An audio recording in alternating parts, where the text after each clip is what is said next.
Bonjour à tous, on commence cette revue de presse avec l'Angleterre qui s'est qualifiée pour la finale de l'Euro 2020 en battant hier le Danemark 2-1. Forcément, ce jeudi matin, tous les tabloïds ne parlent que d'une chose, cette victoire historique et cette finale à venir qui se jouera à Wembley ce dimanche. C'est probablement le meilleur sentiment du monde pour The Sun qui se régale d'avoir vu le capitaine Harry Kane l'emporter devant 60 000 supporters anglais. Enfin, s'exclame de son côté The Guardian. Il faut dire que nos voisins d'outre-Manche ont trouvé le temps long, eux qui n'ont plus connu de finale avec leur sélection depuis 55 ans et la Coupe du Monde remportée en 1966. Même son de cloche avec The Independent pour le quotidien anglais, ce sont les joueurs qui ont écrit l'histoire tout simplement. Et puis du côté du Daily Mail, on préfère saluer le buteur des Three Lions, Harry Kane, le capitaine qui a marqué sur penalty et donc le roi pour le journal britannique. La victoire anglaise fait aussi les gros titres en Italie comme ici avec le Corriere dello Sport, car les hommes de Gareth Southgate affronteront donc la Squadra Azzurra en finale. Et le journal transalpin note surtout le but victorieux sur penalty, plutôt généreux pour Raheem Sterling et les siens. C'est la soupe anglaise pour le Corriere qui relève 2 ballons sur le terrain et un penalty inexistant. Une décision arbitrale pas vraiment du goût du journal, vous l'aurez compris.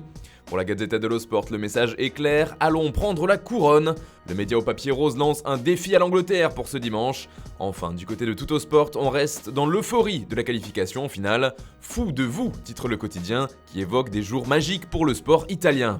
Toujours à propos de l'Euro, mais en Espagne cette fois qui parle de polémique pour évoquer la qualification anglaise. Toutefois, ce qui nous intéresse ici, ce sont les conclusions de Marca à propos de l'Espagne dont l'aventure s'est arrêtée en demi-finale.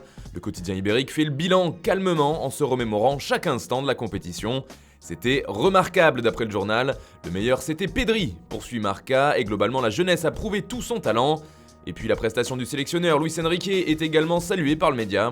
C'est d'ailleurs ce que retient Sport, le coach de l'Espagne fait la une du quotidien, selon qui il est incontestablement le grand vainqueur de cette compétition. C'était un excellent Euro pour lui d'après Sport. Et puis As se tourne plutôt vers le futur de la Roja, c'est la génération Qatar, peut-on lire en couverture du quotidien. Car selon le Canard ibérique, la sélection espagnole se place clairement parmi les candidats à la victoire finale au prochain mondial, après un tel Euro. En revanche, du côté des Pays-Bas, on voit moins la vie en rose. En effet, la sélection néerlandaise n'est pas allée aussi loin dans la compétition puisqu'elle s'est fait éliminer dès les 8e à la surprise générale face à la République tchèque. Frank de Boer a démissionné de son poste de sélectionneur après cette déception. Or, d'après AD, la Fédération de football des Pays-Bas aurait déjà trouvé son successeur. Et il s'agit d'une tête connue, c'est Louis van Gaal qui serait le favori pour ce poste. Le célèbre entraîneur pourrait donc sortir de sa retraite après son aventure à Manchester United qui s'est terminée en 2016. Ce serait d'ailleurs la 3e fois qu'il occuperait le poste de sélectionneur des Pays-Bas, rien que ça. On file au Portugal maintenant avec le scandale du moment qui touche Benfica, et c'est précisément son président emblématique Luís Felipe Vieira qui est concerné. Ce dernier a été arrêté par la police ce mercredi pour fraude fiscale et blanchiment d'argent. Accusé d'avoir volé Benfica, résume ainsi Record. A noter que ce n'est pas la première fois que le nom du président est associé à des déboires avec la justice, puisque l'an passé déjà il était impliqué dans plusieurs affaires judiciaires, sur fond de fraude fiscale encore et de corruption. Benfica sous le choc, titre de son côté Abola. Cela fait aussi la une d'Ojogo ce matin, le jour où Vieira a été arrêté, note le journal lusitanien, qui précise qu'un candidat à sa succession est déjà sorti. Il s'agit de Rui Costa, véritable emblème du club, qui pourrait prendre la suite de manière immédiate. On termine ce tour de la presse en France avec Paul Pogba et le Paris Saint-Germain. Selon l'équipe, il y a un désir mutuel entre les deux parties. Le PSG rêverait bien d'accueillir l'international français, poursuit le quotidien, ce que nous vous révélions il y a déjà quelques jours. Et c'est une perspective qui séduit Pogba.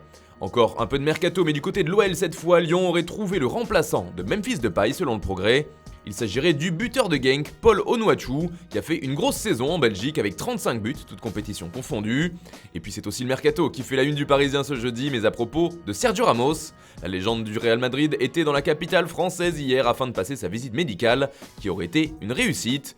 C'était la visite d'un roi à Paris, écrit le journal. La signature de Ramos devrait être officialisée dans les prochaines heures et il portera le numéro 4 avec le PSG. Voilà, c'est tout pour ce matin, merci de nous avoir suivis, bonne journée à tous. On se retrouve dès ce soir pour un nouveau JT Foot Mercato.